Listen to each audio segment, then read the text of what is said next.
Police in Pakistan have charged a man with cyberterrorism for his alleged role in spreading misinformation believed to have triggered a spate of riots in the UK.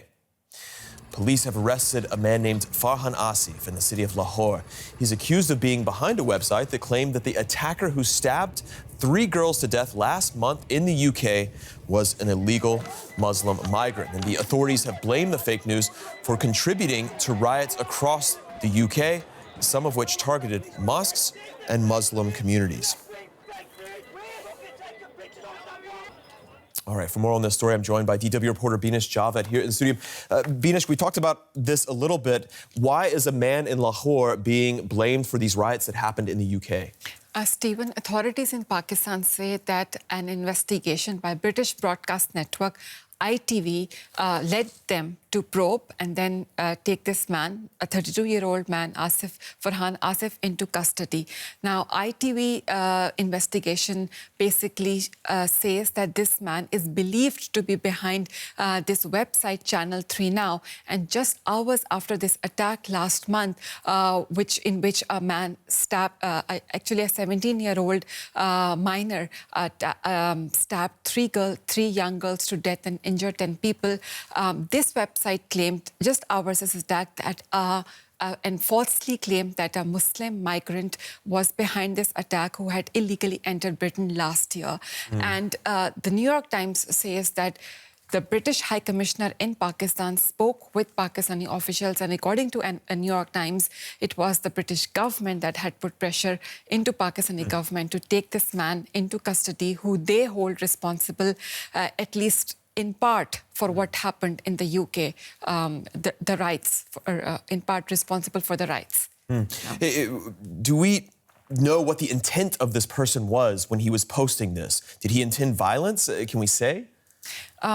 So ITV investigation says that the website was basically had information that was exaggerating, a lot of basically fake news. We actually have a soundbite of the police, if we can play that soundbite, and that can also give us a clearer picture of what happened. Okay, if we can play that soundbite. The basic role in this vandalizing which triggered him was his article. And now he acknowledges this. He confesses that it was faked. He said there was no such fact, and that he shared the information himself. And he is apologetic and should not have done it. There should have been responsibility. So we traced him. And since it was a case of cyberterrorism, we handed him over to federal investigators. Okay, so that's the local Pakistani investigator. If I understand this correctly, this guy was just trying to make money by channeling more people to his website, and so he posts this thing, and then it turns out that it's a very violent event that comes about it. Are officials saying that he holds the responsibility for this violent response? Is that what's going on So here? that's not what they're holding him responsible. Basically, they are accusing him of spreading or of becoming the reason for the violence that happened in the UK. They also accuse him of damaging the reputation of Pakistan.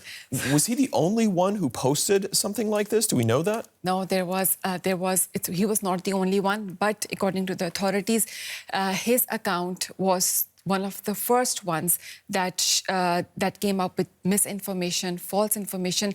According to this man, he basically picked information from another website and retweeted, but his account and his tweet was widely shared. We can't hold him responsible for what happened in the UK, but clearly the authorities believe that this fake information, misinformation, also sets an example of how far away, around 4,000 miles away from the UK, one person was doing something in his house, and that had created or fueled so much of tension in the UK. Do we know what's going to happen next? Is he going to be charged in some sense? Could he be extradited? It seems quite extraordinary. So the police has handed him over to federal investigation agencies that looks after or sees cases of cyber violence, cyber terrorism. What we know that there is no extradition treaty between the UK and Pakistan. Probably he will be tried in Pakistan. He's expected to be presented in the court, but it seems that this man is now becoming a center of an international investigation. But so far, it seems that authorities in Pakistan will be trying him. Binish, remind our viewers how serious these riots were, these targeted Muslim communities after this rumor first came out. I think this was one of the most serious riots that UK has faced in recent history, and unfortunately, in these riots, it was mostly the Muslim communities and people of color that were being targeted.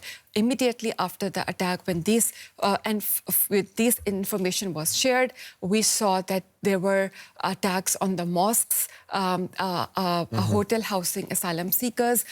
They were attacked and just made the Muslim communities and also people of color very, very vulnerable in the UK. All right, that's DW reporter Binish Javed breaking down this case of a Pakistani man arrested for instigating these riots in the UK. Thank you very much.